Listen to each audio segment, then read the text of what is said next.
જો મિત્રો આ ડીઝલ ભરાઈ રહ્યું છે આજે ફૂલ એવું બેરલો ભરી દીધા છે. લગભગ 1 મહિનો ચાલે એટલું ડીઝલ તો ભરી નાખવું પડશે, કારણ કે 2 જીસીબી 2 આવ્યા છે. અને આ જો આટલું ડીઝલ લીધું છે અત્યારે. કેટલું બધું ડીઝલ લીધું આ.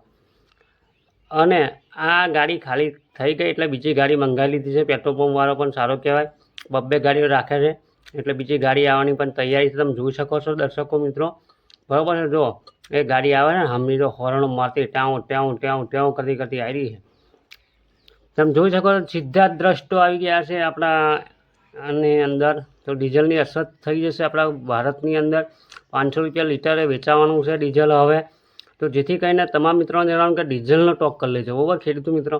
નકર પછી તો સાયકલ ફેરવાની વારી આવી જશે. નકર બધા સાધનો એમનામ પડી રહેશે, કોઈ વેલ્યુશન રહે નહીં. કારણ કે ઈરાનને અમેરિકામાં યુદ્ધ ચાલી રહ્યું છે, એટલા માટે આપણા ભારતની અંદર ડીઝલ આવી શકે તેમ નથી, બરાબર. તો સીધા જ દ્રષ્ટો તમે જોઈ શકો છો આ પેટ્રોલ પંપના કેટલી ભીડ છે.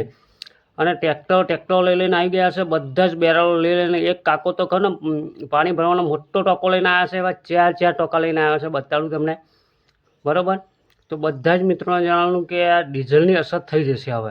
ડીઝલની અસર એટલી બધી થઈ જશે એટલે ના પૂછે વાત મિત્રો, બરાબર. ટૂંક જ સમયની અંદર કહો બધા સાંજના ઊભા થઈ જશે મિત્રો. તમે જોજો કે 500 રૂપિયા ભાવ થઈ જશે એવું પણ લાગી રહ્યું છે ખેડૂત મિત્રોને. બધા ખેડૂત મિત્રો આવી ગયા છે અત્યારે ડીઝલ લેવા માટે. આગળ વિડીયોની અંદર બન્યા રહેજો તમે. બધા વિડીયો તમને બતાડું છું આપણા ભારતની અંદર કઈ અછત થવાની છે, શું થઈ રહ્યું છે અત્યારના ગાળામાં.